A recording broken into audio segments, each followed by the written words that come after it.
الحمدللہ وکفا وسلام علی عبادہ الذین اصطفى اما بعد فاعوذ باللہ من الشیطان الرجیم بسم اللہ الرحمن الرحیم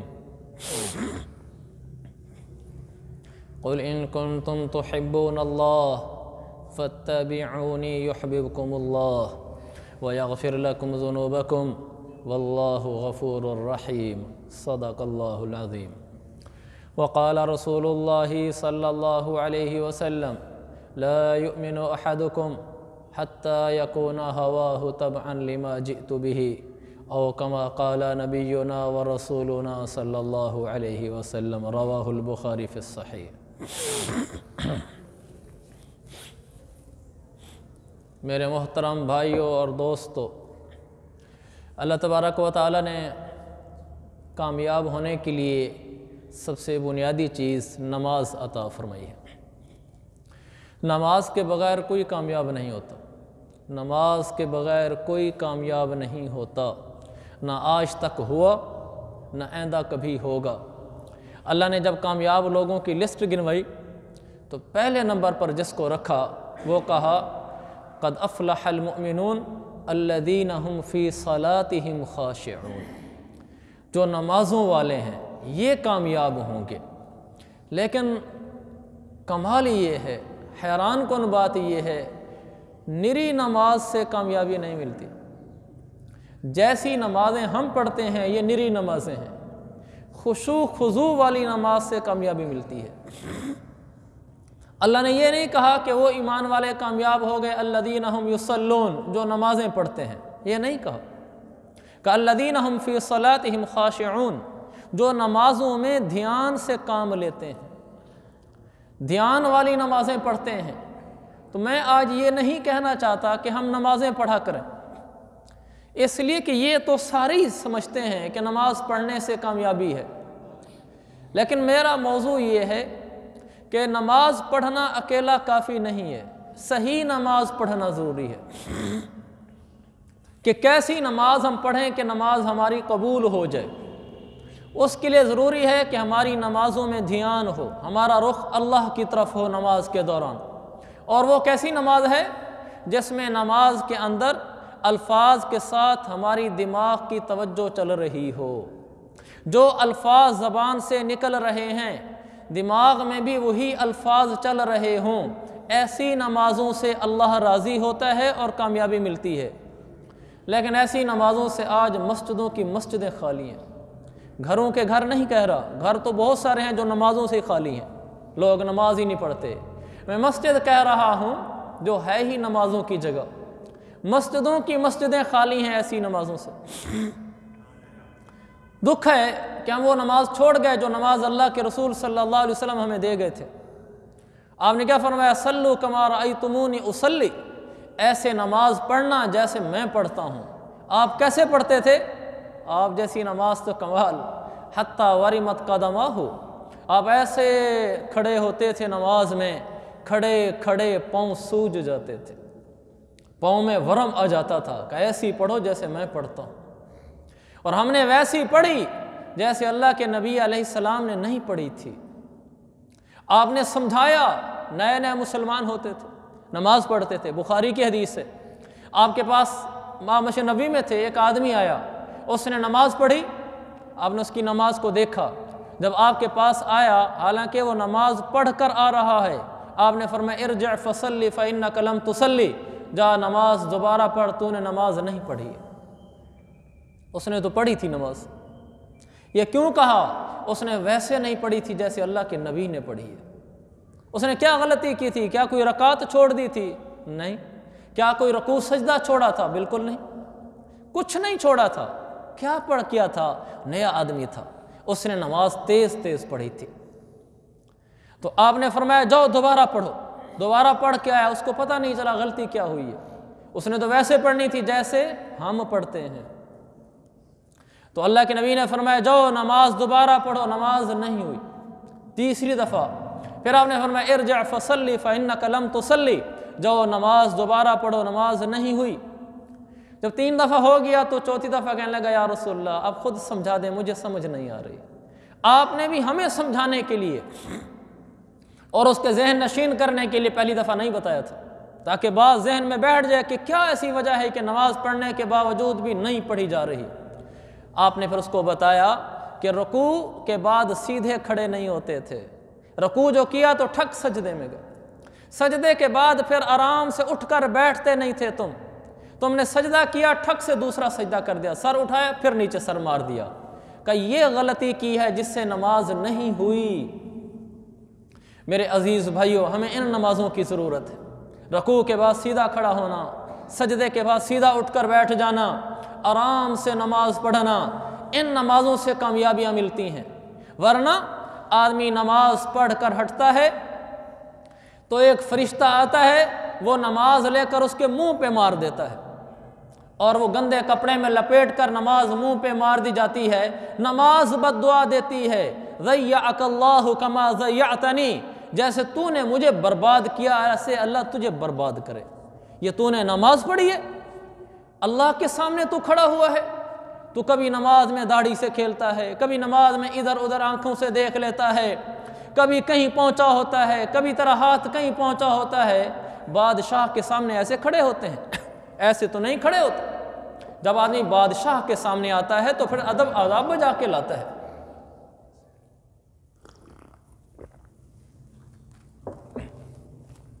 ہم بڑے لوگوں کے سامنے کیسے کھڑے ہوتے ہیں کہ لا توجہی سے، لاپرواہی سے ادھر ادھر بھی دیکھ رہے ہیں، اس سے بات بھی کر رہے ہیں، کپڑوں سے بھی کھیل رہے ہیں۔ ایسے تو کوئی چھوٹے سے ایس ایچ او کے سامنے بھی نہیں کرتا، بادشاہوں کے سامنے کیا کرنا ہے؟ اور وہاں ہم اللہ کے سامنے کھڑے ہو کر داڑھی میں، کپڑوں میں، ادھر ادھر کی چیزوں میں نماز کے دوران ہمارے ہاتھ مشغول ہوتے ہیں۔ اللہ کو ایسی نمازوں کی ضرورت نہیں ہے۔ میرے عزیز بھائیو، نماز وہ ہو کہ جب انسان نماز میں کھڑا ہو تو پھر اللہ سے باتیں شروع ہو جاتی ہیں، وہ نماز ہو۔ کیسے؟ مسلم کی حدیث ہے، جب انسان نماز میں کہتا ہے الحمدللہ رب العالمین، ساری تعریفیں میرے اللہ کے لیے ہیں، اللہ اس کے ساتھ باتوں میں مشغول ہو جاتا ہے۔ اللہ کو اچھی لگتی ہیں باتیں، ہمیں پتہ ہی نہیں ہوتا کہ ہم نے اللہ کو یہ کہا، ہم تو رٹی رٹائی سورہ فاتحہ جو شروع کی الحمدللہ رب العالمین الرحمن الرحیم مالک یوم الدین ولا الضالین، وہیں جا کے ہمارا سٹاپ لگتا ہے۔ یہ نماز میرے نبی کی نماز نہیں ہے۔ میرے نبی کی نماز یہ ہے، آپ ہر آیت کے بعد سٹاپ کرتے تھے، پھر دوسری آیت فاتحہ کی پڑھ کے پھر سٹاپ کرتے تھے۔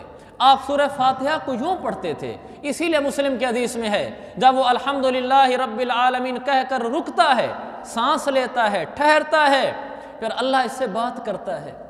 اس نے اللہ سے کیا کہا؟ الحمدللہ رب العالمین، اللہ تعریفیں تو تجھے سجتی ہیں۔ اللہ پھر اس بندے کو کہتا ہے حمیدنی عبدی، میرا بندہ تو نے میری آج تعریف کی ہے۔ اللہ اس سے بات کرتا ہے، پھر یہ کہتا ہے الرحمن الرحیم، بڑی رحمتوں کا مالک ہے۔ اللہ پھر اس سے بات کرتا ہے، کیونکہ یہ تھوڑا وقفہ لے رہا ہے۔ اللہ کہتا ہے اسنا علی عبدی، میرا بندہ تو میری آج تعریفوں میں لگا ہوا ہے، خوش ہوتا ہے اللہ۔ پھر یہ کہتا ہے مالک یوم الدین، قیامت کے دن کا مالک ہے۔ اللہ فرماتا ہے مجدنی عبدی، میرا بندہ تو نے آج میری عظمت شان بیان کی کہ میں بڑی شان والا ہوں۔ پھر یہ کہتا ہے ایاک نعبد و ایاک نستعین، اللہ ہم تو تیرے ہی ہیں، تجھ سے ہی مانگیں گے، تیرے آگے جھکیں گے۔ اللہ فرماتا ہے ھذا لعبدی ولعبدی ما سأل، میرا بندہ مانگ کیا مانگتا ہے؟ پھر وہ کہتا ہے اہدنا الصراط المستقیم صراط الذین انعمت علیہم غیر المغضوب علیہم ولا الضالین، اے اللہ ہدایت مانگتا ہوں، نیک لوگوں کی راہیں مانگتا ہوں۔ اللہ فرماتا ہے وَلِعَبْدِي مَا سَأَلَ، میرا بندہ میں نے تجھے دے دیا، جا۔ یہ ہے نماز چاہیے کہ ہر آیت کے بعد دھیان ہو کہ میرا رب مجھ سے یہ کہہ رہا ہے، ایسی توجہ والی نماز۔ لیکن ایسا نہ ہو کہ مجمع میں تو لمبی لمبی نمازیں اور گھر اکیلے ہوئے تو ٹھک کی نمازیں، مجمع میں بھی لمبی نماز، تنہائیوں میں بھی لمبی نماز۔ ہم نے تو اللہ کے لیے پڑھنی ہے، کون سا لوگوں کے لیے پڑھنی ہے، لیکن ٹھک کی نماز نہیں پڑھنی۔ رکوع میں گئے، سر ٹھک سے اٹھایا، پورا بھی نہیں اٹھاتا، سجدے میں چلے گئے، سجدے میں گئے، پوری طرح اٹھ کر بیٹھے نہیں تھے، اگلے سجدے میں چلے گئے۔ یہ نہیں کرنا۔ سورہ فاتحہ کو ایک سانس میں نہیں پڑھنا، 2-3 آیتوں کو اکٹھے نہیں پڑھنا، الگ الگ کر کے پڑھنا ہے۔ یہ آرام آرام والی نماز وہ ہے جو انسان کو پارک لگاتی ہے۔ الذین هم فی صلاتہم خاشعون، جن کی نمازوں میں دھیان، ٹھہراؤ، آرام والی ہوتی ہیں، یہ نمازی پار لگتے ہیں۔ تو نماز ایسی ہو کہ لمبی ہو، آرام والی ہو، لوگ دیکھیں تو بھی نہ دیکھیں تو بھی ہمیں لوگوں سے غرضی نہیں ہے، مجمع ہو یا نہ ہو۔ یہ تو بہت بری بات ہے کہ لوگوں کی موجودگی میں تو لمبی نماز ہو، بڑی خوبصورت ہو، آرام آرام سے رکوع سجدے ہوں، جب اکیلا گھر میں پڑھ رہا ہو تو تیز تیز پڑھے۔ یہ تو توہین ہے اللہ کی، اس لیے کہ اس نے لوگوں کو تو مقام دیا کہ جب لوگوں نے دیکھا تو آرام سے پڑھی، جب رب نے گھر میں دیکھا تو اس نے کوئی پرواہ نہ کی۔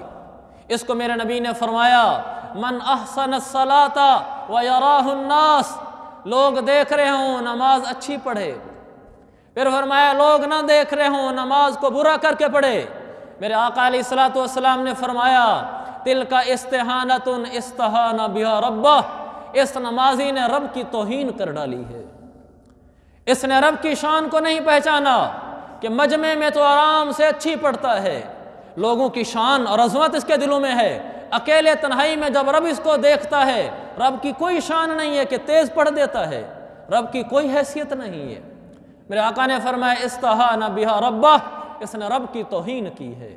میرے عزیز بھائیو، نمازیں ایسی پڑھیں رب راضی ہو، نمازیں ایسی پڑھیں جیسے میرے آقا علیہ الصلوۃ والسلام پڑھتے تھے۔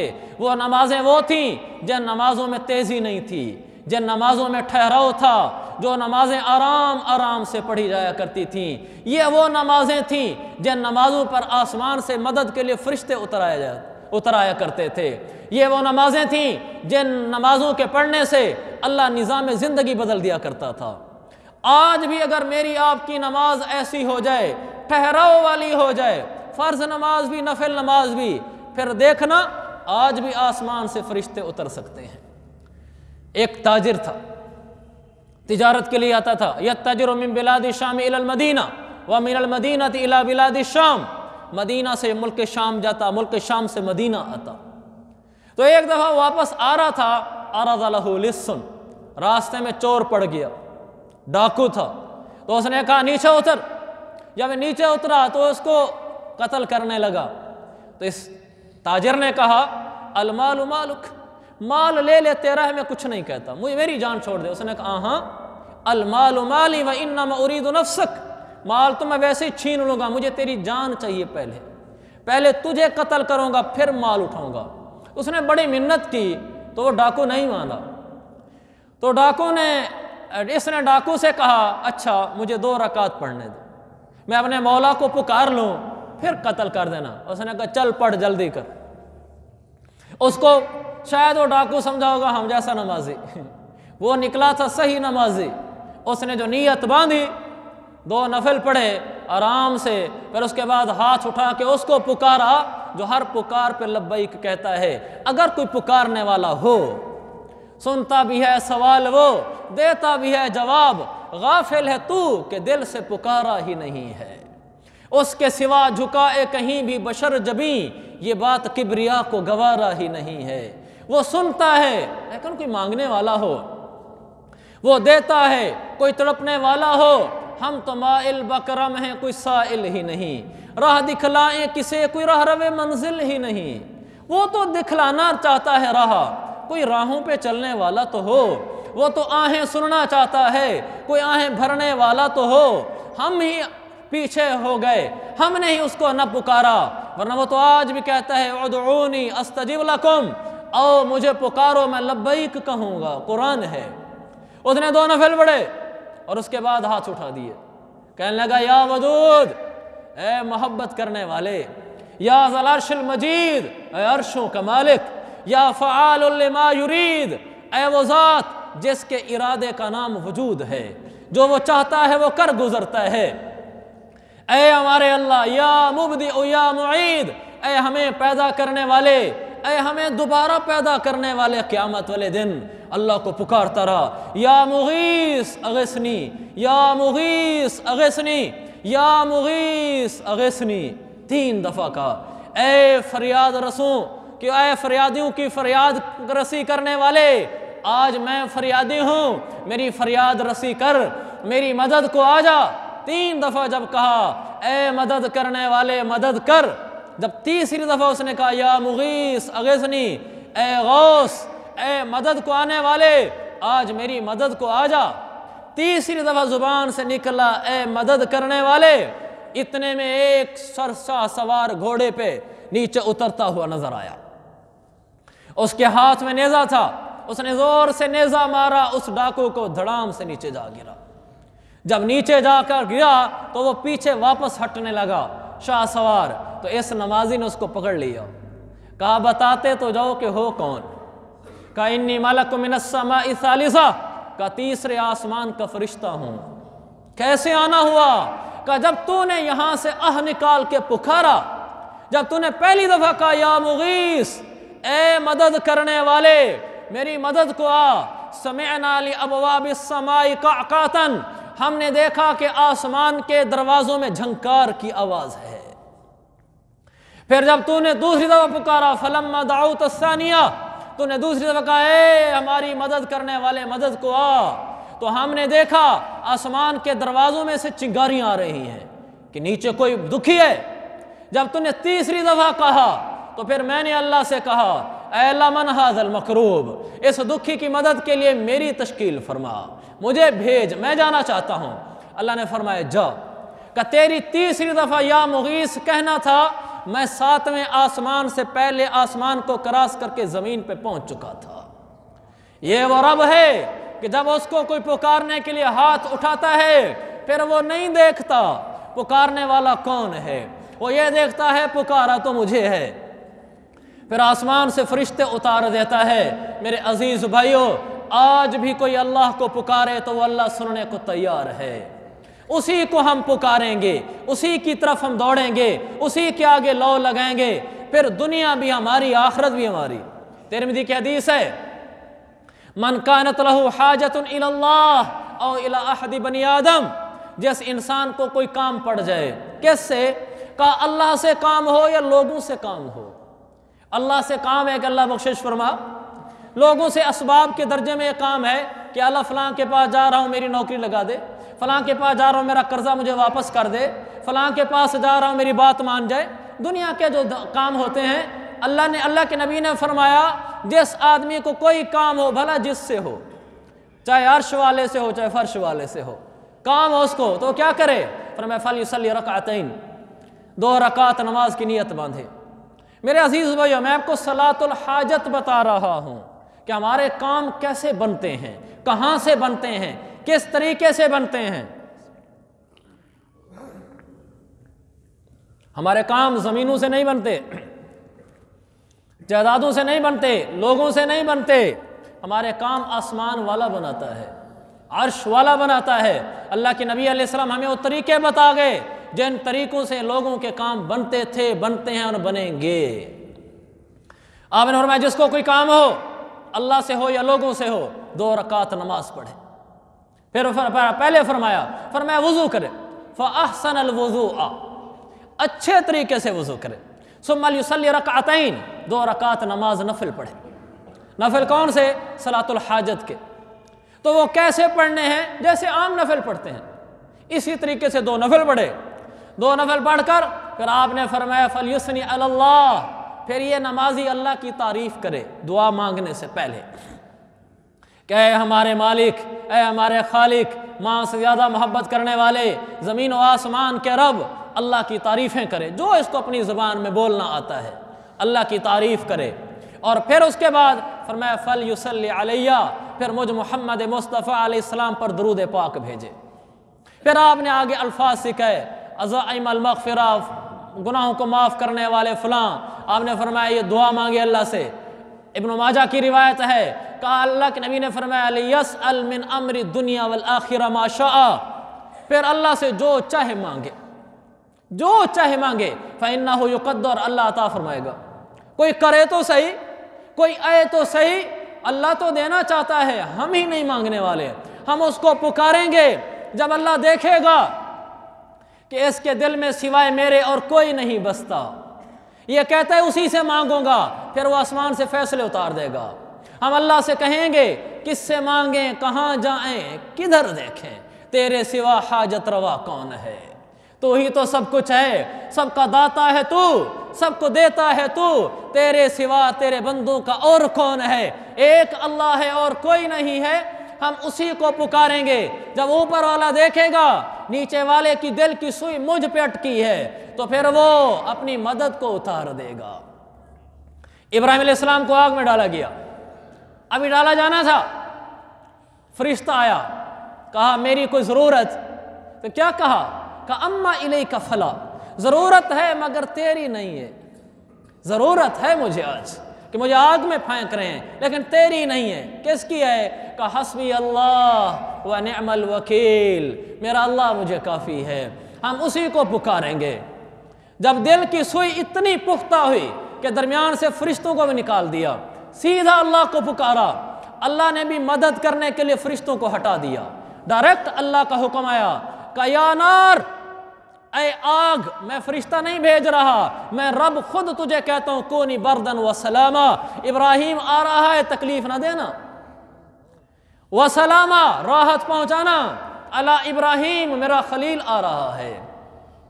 اللہ نے فرشتے کو نہیں بھیجا کہ جا آگ کو ٹھنڈی کر، فرشتے اللہ کے کام سر انجام دیتے ہیں، لیکن اللہ نے فرشتوں کو نکال دیا اس لیے کہ ابراہیم نے درمیان سے فرشتوں کو نکال دیا تھا، سیدھا اس کو پکارا تھا، میرا رب نے سیدھا آرڈر جاری کیا آگ کے نام، آگ ٹھنڈی ہو گئی۔ تو پھر کہا وسلامن، ایسی ٹھنڈی ہو کہ میرے خلیل کو تکلیف نہ ہو۔ میرے عزیز بھائیو، ہمارا اللہ ہے، ہمارا اللہ ہے، جس کا اللہ ہو اسے کسی کی ضرورت نہیں ہے۔ من کان للہ کان اللہ لہ، جو اللہ کا ہو جاتا ہے اللہ اس کا ہو جاتا ہے۔ ہم ہر مشکل میں، ہر دکھ میں، ہر سکھ میں اللہ کو پکاریں گے۔ ہمیں خوشی آئے گی ہم شکر کے نفل پڑھیں گے، ہمیں دکھ آئے گا ہم حاجت کے نفل پڑھیں گے، ہم اللہ کے آگے جھکتے رہیں گے، اللہ ہمارے سارے کام بناتا رہے گا۔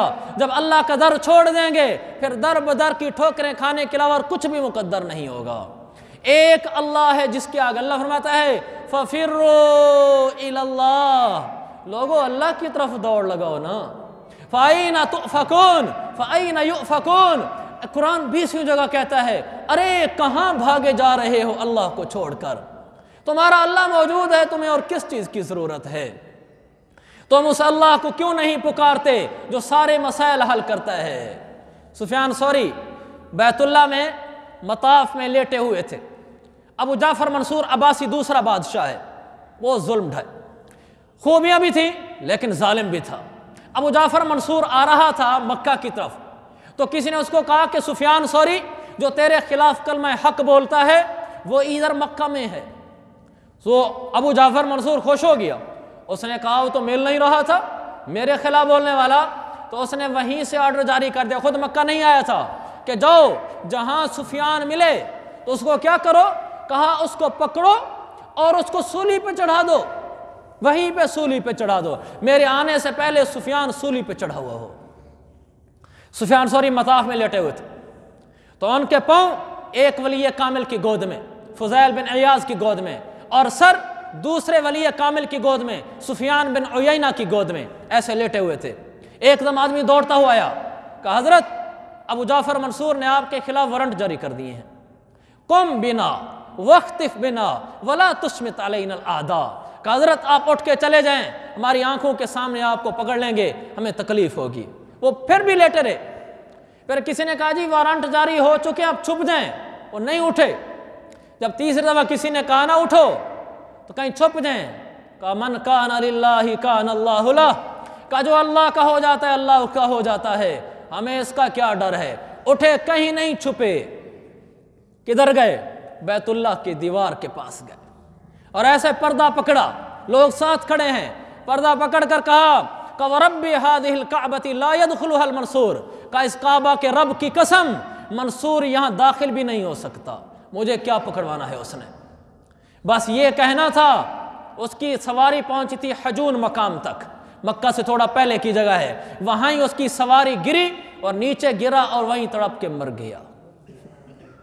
یہ ہے من کان للہ کان اللہ لہ، جب اللہ کا انسان ہو جاتا ہے پھر وہ کسی سے نہیں ڈرا کرتا، پھر وہ اللہ کو پکارا کرتا ہے، اللہ پھر فیصلے کیا کرتا ہے۔ میرے عزیز بھائیوں، ہم دکھ میں سکھ میں خوشی میں غم میں نفلیں پڑھ پڑھ کے اللہ کو پکارا کریں گے۔ ہمارا کام ہے نفلیں پڑھنا، اسی کو پکارنا، اسی کے آگے سر جھکانا، اللہ ہمارے سارے کام بنا دے گا۔ کوئی بھی دنیاوی کام کرنا ہو، استخارہ کے 2 نفل پڑھ لیا کرو، آپ کو کبھی نقصان نہیں ہوگا۔ ہمارے یہاں استخارہ کو تجارت بنا دیا گیا ہے، بزنس بنا دیا گیا ہے۔ ارے استخارہ تو عبادت تھا، استخارہ تو نماز تھی، نمازیں بھی لوگوں سے پڑھواتے ہیں پیسے دے کر۔ یہاں میں لاہور جا رہا تھا، سائن بورڈ لگا ہوا تھا، کہا استخارہ ہم سے کروائیں، فون نمبر دیے ہوئے تھے، فیسیں ہیں۔ یہ کیا چیز ہے؟ بخاری کی روایت ہے، اللہ کے نبی نے فرمایا جب تم میں سے کسی آدمی کو کوئی کام کرنے کا ارادہ ہو فَلْيَرْكَعْ رَكْعَتَيْن، اللہ کے آگے 2 رکعت نماز استخارہ کی پڑھے اور یہ دعا پڑھ لے۔ بس استخارہ تو عبادت ہے، نماز ہے، نمازیں دوسروں سے نہیں پڑھوائی جاتی۔ صحابہ نے کبھی اللہ کے نبی سے بھی استخارہ نہیں کروایا، چھوٹے صحابہ نے صدیق اکبر سے کبھی استخارہ نہیں کروایا کہ ہمارا استخارہ آپ کر دیں۔ استخارہ تو خود کرنا ہوتا ہے۔ استخارہ کیا ہے؟ ہم نے اس کا تصور ایسے پیش کیا کہ ہر آدمی کے بس کا کام ہی نہیں ہے۔ آپ نفل پڑھیں، درمیان میں خواہ میں آپ کو بزنس ہو، کاروبار، وہ کام دکھلائی دے جو آپ نے کرنا ہے، پھر آپ دیکھیں وہ کام صحیح ہو رہا ہے غلط ہو رہا ہے، کہتا جی میں تو گناہگار ہوں، میں نے دکان کھولنی ہے میڈیکل سٹور کی، دکان چلے گی کہ پتہ نہیں چلے گی، مجھے تو خواہ میں نظر ہی کچھ نہیں آیا، فلاں حضرت سے کرا لیتے ہیں، شاید اس کو خواہ میں دکان نظر آ جائے کہ کامیاب ہے کہ ناکام ہے۔ یہ تو استخارہ ہی نہیں ہے۔ استخارہ کیا ہے؟ اللہ کے نبی فرماتے ہیں جب تم میں سے اذا ہم احدکم ہما او امرا، جب تم میں سے کسی کو کوئی کام پڑ جائے 2 رکعت نماز پڑھے اور اس کے بعد یہ دعا پڑھے۔ بس وہ دعا کیا ہے؟ مشہور ہے استخارے کی دعا، اللہم انی استخیرک بعلمک واستقدرک بقدرتک، آخر تک وہ دعا پڑھے۔ دعا پڑھنے کے بعد منہ پہ ہاتھ پھیر لے۔ اب کیا ہوگا؟ عبداللہ بن عمر کہتے ہیں دعا پڑھ کر مقام اللہ کے حوالے ہو گیا، اب یہ اس کام کی طرف چلنا شروع کر دے۔ اگر فائدہ ہوگا تو اللہ تعالیٰ اس سے وہ کام کرا دے گا، نقصان ہوگا اللہ رکوا دے گا۔ عبداللہ بن عمر کہتے ہیں اگر اس کو نقصان بھی نظر آیا، یاد رکھے یہ نقصان نہیں ہے، چند ہی دنوں بعد اس کو اسی میں خیر نظر آئے گی۔ یہ استخارہ ہے کہ کوئی کام کرنا ہے، دکان کھولنی ہے، رشتہ کرنا ہے، کسی کے ساتھ کوئی پارٹنرشپ کرنی ہے، یا اللہ میرا اس میں فائدہ ہے یا نقصان ہے۔ استخارہ عربی کا لفظ ہے جس کا مطلب ہے اللہ سے خیر مانگنا، یہ مطلب ہے اس کا۔ 2 نفل پڑھ کر اللہ سے خیر مانگیں گے کہ یا اللہ مہربانی فرما، میرے خیر عطا فرما۔ 2 نفل پڑھیں گے، اس کے بعد یہ دعا پڑھیں گے، دعا پڑھنے کے بعد پھر وہ کام مشورہ کر کے شروع کر دیں گے۔ اگر اس میں فائدہ ہوا اللہ کام کروا دے گا، اگر اس میں فائدہ نہ ہوا اللہ کام رکوا دے گا، درمیان میں رکاوٹیں آ جائیں گی۔ جس آدمی نے بھی استخارہ کر کے جو بھی قدم اٹھایا ہے کبھی پریشان نہیں ہوا۔ تو میرے عزیز بھائیوں، یہ میری 2 گزارشیں تھیں، ایک صلاۃ الحاجت اور ایک صلاۃ الاستخارہ۔ کوئی کام پڑھے نفل پڑھ کر اللہ سے دعا مانگیں، پھر اس کے بعد استخارہ کے نفل پڑھ کے کام شروع کر دیں، اللہ آپ کے ساتھ ہے، انشاءاللہ پریشانی، ذلت، ناکامی مقدر نہیں ہوگی، اللہ کی طرف سے خیر ہی خیر ہوگی۔ اللہ مجھے اور آپ کو اپنے در پہ جھکنے والا بنائے، صلاۃ الحاجت اور صلاۃ الاستخارہ پڑھنے والا بنائے۔ وآخر دعوانا ان الحمد للہ رب العالمین۔